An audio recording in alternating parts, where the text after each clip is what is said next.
안녕하세요. 반갑습니다.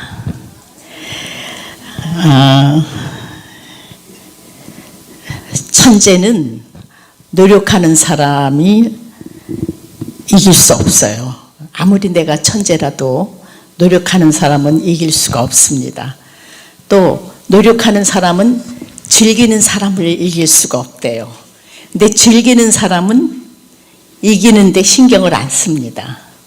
그래서 시 낭송을 하시는 분들은 천재도 아니고 노력하는 사람도 아니고 자기가 좋아서 하는 것을 즐기는 사람들이 신앙생활하는 사람이라고 저는 생각합니다. 왜 신앙생활을 하느냐 하면은 좋아서 한다, 하고 싶어서 한다 그러지 누가 강제로 시켜서 하는 사람이 없잖아요. 그럼 마찬가지로 우리는 신앙성을 즐기면서 하는 사람이기 때문에 이왕 즐길 바에는 거기에 프로가 되는 게 좋지 않느냐 그런 생각을 합니다. 그런데 이 신앙성의 가장 중요한 건 저는 목소리라고 생각을 해요. 그런데 그 목소리 속에는 사람의 생각과 성격과 그 사람의 영혼이 다 들어있다고 생각을 합니다. 그래서 그리고 목소리는 변하지가 않아요. 칸막이를 한 옆에서 누가 얘기를 한다고 하면은 그 사람 얼굴을 보지 않아도 우리는 그 목소리만 들으면서도 옆방에 누가 있구나 하는 걸 알 수 있잖아요. 그리고 이 목소리가요, 사람의 늙음 중에서 가장 늦게 늙는데요. 그러니까 이제 성년이 돼서 지닌 목소리는 나이가 들어도 별로 변하지 않는 게 목소리다 이런 말을 합니다. 그래서 우리가 좋은 목소리를 갖기 위해서는요, 자기 목소리를 자꾸 녹음을 해봐야 돼요. 저는 제가 목소리가 좋다는 생각을 한 번도 한 적이 없거든요. 그런데 제가 그 초등학교 때부터 글을 쓰면은 그게 초등학교에 그 잡지에 실리고 그래서 내가 글을 잘 쓰는 아이인가 보다. 그래서 중학교, 고등학교를 전부 문예부로 들어갔고 대학도 문예창작과를 나왔어요. 오로지 그냥 시 쓰는 게 재밌다 이런 생각만 하고 즐겼는데 서라벌 예대에서 제가 공부를 할 때인데 이렇게 지나가다가 우리가 막 무슨 얘기를 하면서 웃었어요. 그랬더니 방송학과에 있는 교수가 지나가더니 이제 금방 얘기한 아이가 누구냐 그래서 내가 떠들어서 그러나 보다고 제가 했는데요 그랬더니 너는 무슨 과냐 그래서 문예창작과입니다 그랬더니 너 목소리 좋은 애가 왜 문예창작과 갔냐 방송학과 들어오지. 그래서 내가 그냥 웃고 말았어요. 그리고 저 선생님 이상하다 그렇게 생각을 했는데 제가 대학을 졸업하고 바로 외삼촌 가게에 격리로 들어가서 일을 잠깐 할 때인데 제가 전화를 받아서 전화를 하면은 전화한 분들이 아가씨 목소리 이뻐요, 아가씨 얼굴도 이뻐요, 아가씨 보러 한번 가보고 싶어요 이렇게 자꾸 농담을 하더라고요.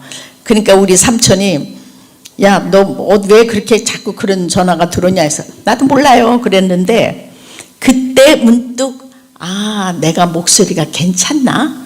그래서 그때 제가 성우가 되고 싶다는 생각을 문득 했습니다. 그래서 성우 시험을 보러 가가지고 서울 MBC에 500명이 왔더라고요. 그때는 이제 탤런트가 없고 성우들이 탤런트 역할을 다 할 때니까.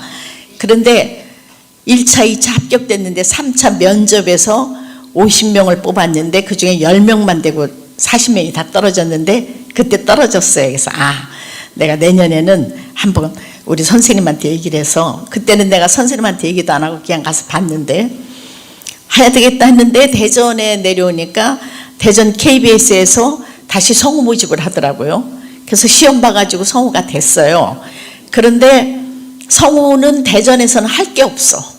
공익 스파트 정도 뭐 한 달에 한 번 프로그램 하나 하는 거 외에는 하는 게 없다 보니까 그러자 마침 아나운서 자리가 하나 벼가지고 아나운서 시험을 보라고 해서 아나운서 시험을 봐가지고 이제 KBS에서 있다가 MBC에 스카우트 돼갖고 가가지고 한 5년을 아나운서 생활을 하다가 그만뒀어요. 그런데 그때까지도 뭐 목소리가 이뻐서 아나운서가 됐다는 생각에 그렇게 뭐 심각하게 생각은 하지 않았어요. 그런데 제가 제 남편이 정치를 하다 보니까 굉장히 어려운 시절을 보내다가 나이가 쉬운이 됐는데 어느 날 제가 이제 그림을 그리는 화실에 갔는데 거기 포스터가 붙었더라고요. 신앙성 대회가 있다는 거예요. 그래서 어머, 뭐 이런 게 다 있어? 그랬더니 거기다가 1등을 하면은 신앙성가 인증서에다가 돈을 100만 원을 주고 제주도 2박 3일 여행을 보내준다는 걸 한수정 씨가 하고 있던 한국 신앙성 대회에서 그게 붙었더라고요. 어머, 이런 게 다 있네. 나 한번 가보자. 근데 그때까지도 제가 시가 외우는 게 하나도 없었어요. 그리고 그냥 단지 제 아는 분들이 뭐 결혼식이라든가 뭐 휴가 때 제가 한번 가서 축시 정도 내가 시를 써가지고 축시 정도 한 것뿐이 없는데 그런 게 있어요. 근데 녹음을 해갖고 오라 그러더라고요. 그래서 제가 노래방에 가서 녹음을 3개를 했는데 영 아니야. 그래서 KBS에 전화해가지고 KBS 직원한테 나 녹음 하나 해다오. 그래가지고 3개 중에서 제 목소리에 맞는 걸 골라보니까 유치한의 행복이라는 시가 제 목소리에 맞는 것 같더라고요. 근데 그거를 그냥 읽어서 보냈더니 예선이 통과됐어요. 근데 그때 참 많이 왔다고 하더라고요. 몇백 명이 왔는데 13명을 뽑는데 그중에 제가 됐대요. 근데 그때까지도 그 시를 못 외웠어요. 그런데 내일 당장 이제 내일이 그 본선이라면은 계속 외우다가 그래도 딱 한 구절이 가서 자꾸 맥히는 게 있더라고요. 그래서 손바닥에다 커닝 페이퍼를 써가지고 그리고 무대에 섰어요. 근데 그때 요거 틀리는 자리에 오니까 얼마나 긴장이 되겠어요. 걔 보니까 그때 사랑하는 것은 하면서 싹 봤어. 근데 이거를 사람들은 모르는 거야. 아마 제스처를 쓰는 줄 알았을 거예요. 근데 내가 그때 찍어준 비디오를 보니까 싹 눈 깔면서 본 것이 보이더라고요. 그래서 그러고 나서 제가 그 자리에서 대상을 받았어요. 대상을 받았는데 상금도 100만 원도 안 주고 제주도 티켓도 안 주더라고요. 그래서 지금 같으면은 아마 대회가 좀 힘드니까 시상금을 좀 후원금으로 줘야 되겠다 이런 생각을 했을 텐데 뭐 그때는 그런 거 모를 때고 내가 잘해서 탔는데 왜 돈을 안 주냐 해가지고 제가 전화를 해가지고 왜 시상금 안 주세요? 할 정도로 그래가지고 시상금 받아가지고 제주도 2박 3일을 우리 전도사님하고 같이 여행을 하고 왔는데 그때부터 누가 신앙성을 해달라고 하면은 응 해줄게 하고 시를 들고 가서 외웠어요. 그냥 읽었어요. 그런데 어느 날 내가 딱 깨닫는 게 너 이제 프로 아니냐. 너 이제 신앙성가 인증서를 받은 프로인데 그냥 네 멋대로 가서 보고하면 되겠냐. 그래서 그때부터 시를 외우기 시작했습니다. 그래서 한 100여 편을 외웠는데 나이가 드니까 자꾸 까먹게 되더라고요. 그래서 시는 수백 번을 반복해서 외워야 됩니다. 그리고 자기가 자기 목소리를 몰라요. 저는 지금도 내 목소리가 이쁘다는 생각을 안 해요. 왜냐하면 내가 녹음해서 들어보면은 이게 내 목소리인가 할 때가 있거든요. 저같이 아나운서 생활을 5년이나 하고 신앙성을 그렇게 20년 이상을 했는데도 불구하고 자기 목소리에 대한 확신이나 자신이나 이런 게 아직 없어요. 그런데 신앙성대에 나가서 한두 번 떨어지고 와가지고 나는 자신이 없어, 나는 왜 못하나 몰라, 이건 아니잖아요. 그리고 자기가 신앙성을 하겠다고 했으면은 진짜 계속해서 자기 목소리의 울림을 알고 자기 목소리의 특성을 알고 자기 목소리 이 보이스 컬러가 어느 시에 어울리는가도 생각을 하셔야 됩니다. 저는 서사시 같이 장엄한 시에는 제 목소리가 안 어울려요. 목소리가 가늘고 좀 미성으로 나오기 때문에 그런 시보다는 서정적인 시, 사랑적인 시 이런 것들이 제 목소리에 맞는다고 생각을 해서 주로 그런 시를 제가 골라서 낭송을 하거든요. 그러니까 신앙성이라는 걸 저는 뭐 가리킬 때도 이걸 학술적으로 이게 뭐다 이렇게 해서 가리킨 적이 별로 없어요. 그냥 이제 제가 배운 것 중에서 좋은 것들만 추려가지고 복사를 해가지고 3개월 코스를 해서 학생들한테 가르치고 3개월 이후에는 스스로 노력해서 해라 이렇게 합니다. 그랬는데 그런데도 제가 대전에서 신앙송가를 참 많이 배출을 했어요. 그리고 어디 가서 제가 신앙송을 하면은 저도 신앙송 배우고 싶어요. 그럼 오세요. 그래서 대전 신앙송가 협회 회원들이 거의 저를 보고 들어와서 신앙송을 지금도 배우고 있거든요.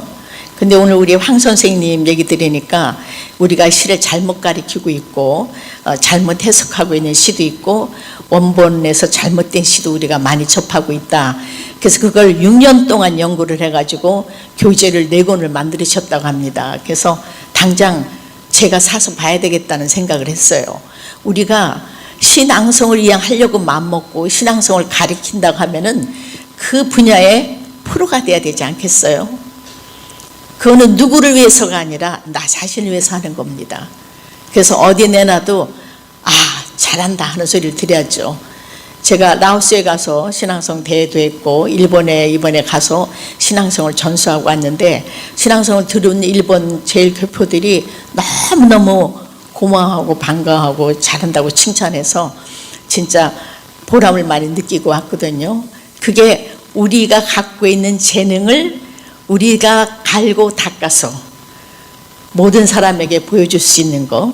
그러기 위해서 우리는 항상 감사하면서 항상 즐거운 마음으로 시를 낭송해야 돼요. 그렇게 감사하고 즐거운 마음으로 낭송하면은 얼굴 표정이 달라져요. 그래서 신앙송 할 때도 그냥 행복하게 즐겁게 이렇게 하면은 듣는 사람에게 그 맛이 전달되고 그 멋이 전달되지 않을까 그런 생각을 해봅니다. 이게 제 신앙송 이야기예요. 그래서 혹시 여러분들이 제가 하는 이야기 속에서 수십 번 외우고 그리고 자기 목소리를 계속 녹음해보는 훈련을 하세요. 그래서 오늘 녹음하고 내일 녹음하고 녹음할 때마다 목소리가 내가 기분이 좀 나쁠 때 했던 거, 기분이 좋을 때 했던 거, 내가 심취했었던 것이 다 달라지더라고요. 목소리가 굉장히 민감한 거예요.